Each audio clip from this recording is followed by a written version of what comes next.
1 नवंबर है, बिहार में विधानसभा चुनाव है और चुनाव आयोग पर सीधा सवाल उठ रहा है। मोकामा की घटना के बाद जिन जिन पदाधिकारी को वहां जिम्मेदारी दी गई थी चुनाव के दौरान, वह उन समय उनका लोकेशन कहां था? ग्रामीण एसपी पहुंचे, ग्रामीण एसपी क्या बयान दे रहे हैं उस घटना के बाद, दुलाचंद की हत्या के बाद? और पोस्टमार्टम रिपोर्ट जिस तरह से वायरल हो रही है, आखिर चुनाव आयोग को संज्ञान लेना चाहिए। मैं बहुत कोशिश किया, पत्रकारिता का मेरा लंबा अनुभव है, यदि कोई हत्या हो जाती है तो पोस्टमार्टम रिपोर्ट मिलने में बड़ी दिक्कत होती है, कैसे खबर बनेगी, पोस्टमार्टम रिपोर्ट में क्या तथ्य सामने आए हैं। जिस तरह से दुलाचंद का मामला पूरा चुनाव के दौरान ये घटना घटी है और दो जाति के बीच तनाव की स्थिति मोकामा में बनी हुई है, 2 थानेदार को सस्पेंड किया गया है, लेकिन ये पुराना समय अंग्रेज के जमाने से चला आ रहा है कि थानेदार को जिम्मेदार मान लीजिए और सस्पेंड कर दीजिए। वहां के जो डीएसपी हैं, बताया जाता है बाढ़ के अंदर में अनुमंडल डीएसपी 1 डीएसपी 2 होता है, तो कौन डीएसपी उस इलाके थे और डीएसपी साहब का लोकेशन कहां था जब ये घटना घटी? और जिन जिन प्रत्याशी पर आरोप लग रहे हैं, जो बाहुबली हैं और जो उम्मीदवार हैं, उनका मोबाइल लोकेशन, व्हाट्सएप पर किससे बातचीत हुई है, किन किन लोगों से बातचीत हुई है, और जिस व्यक्ति की मौत हुई है दुलाचंद, उनके पास यदि मोबाइल है तो उनके मोबाइल पर किनसे बातचीत हुई है? तो कई गंभीर बिंदु है जिस पर सीधा सवाल उठ रहा है। और जो परिस्थितियां दिख रही है कि बड़े बड़े अपराधी जेल से बाहर आए हैं, आखिर कितने अपराधियों पर सीसीए लगा है और हाल फिलहाल कौन अपराधी आए हैं? अभी नौगछिया एसपी कोई महिला प्रेरणा कुमारी, मैं नहीं जानता हूं, और अभी रंगदारी के मामले में जिस पर दर्जन भर केस है, जो अपराधी बाहर आए थे और पुराना मामला था उस पर, और रंगदारी की सूचना पुलिस को मिलती है, पुलिस ने बड़े बड़े अपराधी को नौगछिया पुलिस ने अभी हाल फिलहाल कल परसों गिरफ्तार कर जेल भेजा है। तो नौगछिया पुलिस ने बेहतर काम किया चुनाव के समय कि बिहार में विधानसभा चुनाव है और वहां जो स्थिति है, वहां बीपुर विधानसभा में आप प्रत्याशी आरोप प्रत्यारोप लगा रहे हैं, तो चुनाव आयोग को ध्यान देना चाहिए कि बीपुर विधानसभा में किस प्रत्याशी के साथ नोकझोंक हुई, कहां क्या घटना हुई, थाना में क्या क्या आवेदन दिए गए। पूरी घटना में मैं अपना पत्रकारिता, मेरा अनुभव है, केजे राव थे यहाँ, वह थाना में घुस जाते थे वारंट चेक करने के लिए। पहला कोई पदाधिकारी मैंने अपने जीवन में देखा, लोग कहेंगे पुराना रिटायर कर गए, लेकिन केजे राव के नाम से बड़े बड़े पदाधिकारी की नींद उड़ जाती थी। केजे राव जानते थे थाना में वारंट कितना वारंट पेंडिंग है, और हथियार जो लाइसेंसी हथियार है वह इनके पास है, वह जमा करा रहे हैं या नहीं करा रहे हैं। और कुछ लोग बाहर चले जाते हैं, कहते हैं बाहर हैं, तो लाइसेंसी हथियार के बारे में यहाँ के डीएम ने भी कहा कि सबको जमा कराना है, भागलपुर डीएम ने भी कहा है। तो चुनाव आयोग को गंभीरता पूर्वक इन गंभीर बिंदु पर ध्यान देना होगा कि आखिर वहां जो ये हत्या हुई है, हत्या के बाद कुछ लोग कह रहे थे गोली लगी है, अब पोस्टमार्टम रिपोर्ट आ गई, एफआईआर की कॉपी वायरल है, पोस्टमार्टम रिपोर्ट वायरल है, कई वीडियो फुटेज काफी तेजी से वायरल हो रहा है। तो वीडियो फुटेज किसके मोबाइल से वायरल हुआ, कौन कौन लोग वीडियो बना रहे थे, और जिसकी मृत्यु हुई है वह किन लोगों के साथ में था? कई गंभीर सवाल है और आम जनता से हमारा चैनल ये निवेदन करता है कि जो अपराधी चरित्र के व्यक्ति हैं, जो बाहुबली हैं, जिन पर कई दर्जन मामले दर्ज हैं, ऐसे जो उम्मीदवार हैं उनके बारे में आप जानिए। आप बिहार आपका है, बेहतर लोग, जो बेहतर छवि का उम्मीदवार आपको दिखे, पाक साफ दिखे, अपने वोट की कीमत को आप समझिए, पहले मतदान कीजिए और बाद में जलपान कीजिए। पूरी घटना मोकामा की ये घटना डीएसपी का, एसपी का, वहां जो पदाधिकारी चुनाव के दौरान नियुक्त किए गए हैं, उनका मोबाइल का सीडीआर चुनाव आयोग को निकालना चाहिए कि चुनाव के समय इनकी ड्यूटी कहां थी और ये कहां घूम रहे थे, और किस तरह से, जिस तरह से पोस्टमार्टम रिपोर्ट एफआईआर की कॉपी आसानी से मिल जाती है, मिल गई और वो वायरल होने लगी, इसके लिए कौन जिम्मेदार है?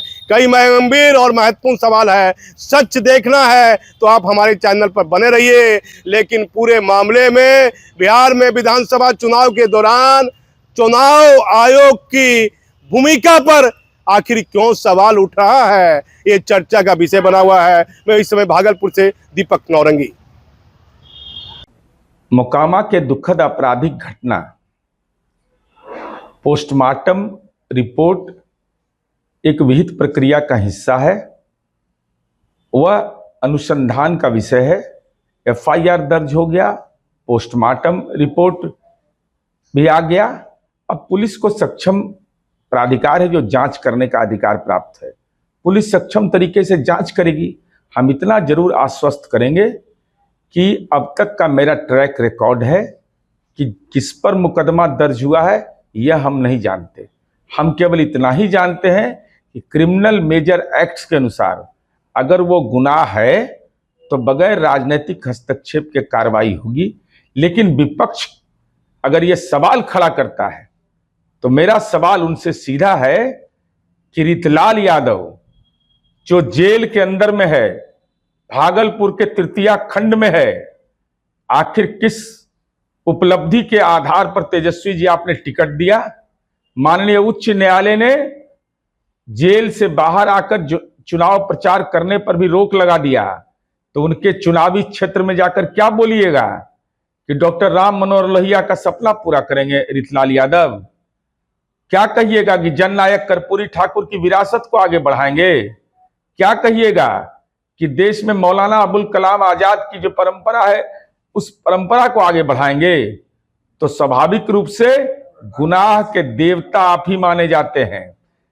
एडीआर की रिपोर्ट है, लोकतंत्र संक्रमण काल में सबसे ज्यादा आपराधिक छवि का कोई उम्मीदवार दिया है तो वह राष्ट्रीय जनता दल ने दिया है। वह बिहार में जंगल राज बनाना चाहता है। के ऊपर एफआईआर हुआ है, कितने एफआईआर हुए कल? बस इतना बता। इसमें टोटल अभी तक जो है इस मामले में 3 एफआईआर जो है की गई हैं। दोनों उनके तरफ से जो है उनके एक समर्थक की तरफ से एफआईआर और नहीं, एक समर्थक की तरफ से और एक जो मृतक है उनके पोता की तरफ से, तथा एक जो है एफआईआर पुलिस के बयान से कि जो सार्वजनिक स्थल पे जो एक दूसरे को पत्थर चलाना और हमला करना, तो उसका एक एफआईआर हुआ है। टोटल 3 एफआईआर अभी तक इस मामले में हुए हैं। इस मामले में जो है अभी आज दिन में जो है मृतक है उनका शव यात्रा निकाला गया, जो भी यहाँ से जो है पोस्टमार्टम होकर अब वापस जो है उनके घर जाते हुए घाट पे जाएगा।